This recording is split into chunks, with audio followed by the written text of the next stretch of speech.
Saya tanya sama beliau, ada apa salah apa? Saya bilang. Beliau menjawab, ngomongnya tidak jelas, saya kurang tahu, langsung kokang, ngarem pistolnya ke saya.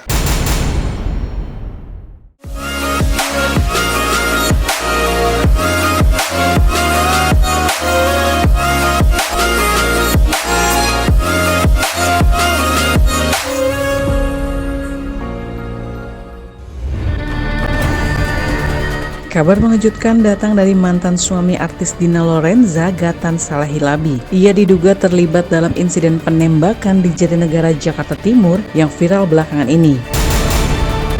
Setelah sempat masuk dalam daftar pencarian orang, Gatan Saleh ini pun telah ditangkap oleh kepolisian Polres Metro Jakarta Timur. Mantan suami Dina Lorenza itu diketahui melakukan aksi penembakan di kawasan Jatinegara, Jakarta Timur pada tanggal 8 Februari 2024 lalu sekitar pukul 1.45 WIB dini hari. Gatan menembakkan 3 peluru ke arah seorang pria bernama Muhammad Andika Mowardi. Diduga karena cekcok, Gatan sengaja menunggu Andika di depan sebuah ruko. Keduanya pun sempat beradu mulut hingga akhirnya emosi dan mengeluarkan senjata api.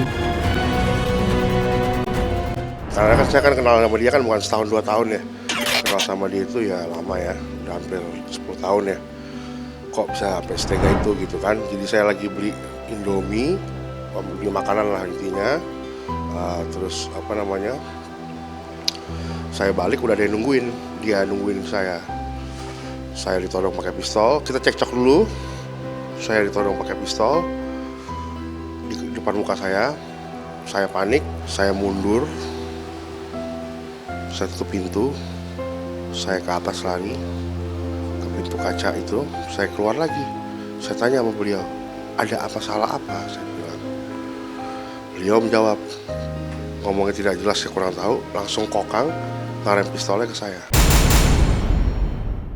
Kesel-keselan lah, ibaratnya teman-teman kesel-keselan gitu kan. Terus tiba-tiba dia pada hari itu tanggal 8 itu dia memang sengaja nungguin di situ atau gimana sih? Emang dia nungguin di situ. Pada hari Kamis tanggal 8 Februari 2024 telah terjadi peristiwa percobaan pembunuhan yang dilakukan di TKP Ruko Four Lines Travel and Tourism di Jalan Jatinegara Timur nomor 84, Jatinegara, Jakarta Timur.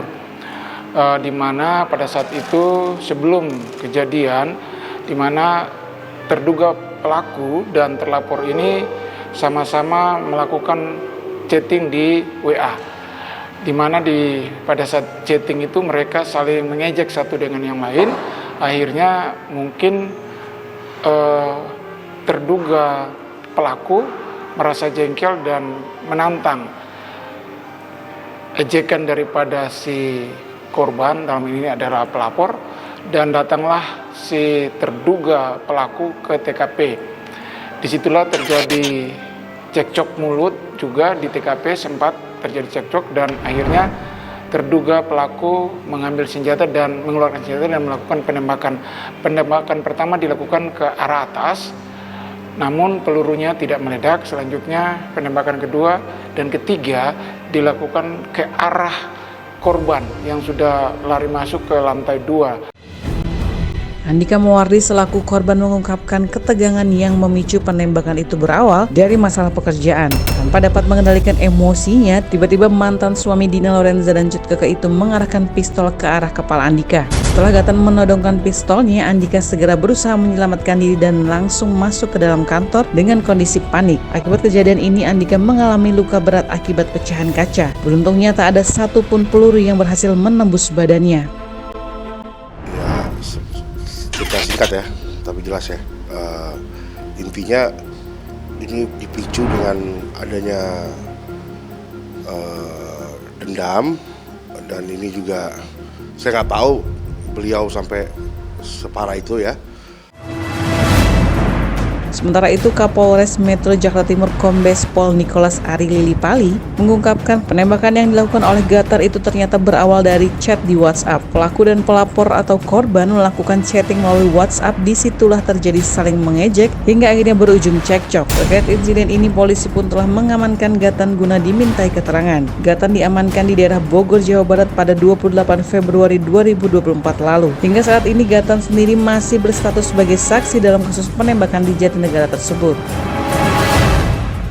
Penyidik dari Polres Metro Jakarta Timur telah melakukan langkah-langkah menyita barang bukti yang ada di TPW, yaitu berupa CCTV, pecahan kaca, dan juga ditemukan dua butir selongsong peluru dan 1 butir peluru yang masih aktif. Selanjutnya penyidik menyerahkan barang bukti itu untuk dilakukan pemeriksaan secara forensik untuk menentukan jenis senjata api yang digunakan dan berapa kaliber ukuran daripada peluru atau senjata api tersebut. Oke guys, sekian dulu ya videonya. Jangan lupa di-share, di-like, dan subscribe. Bye-bye!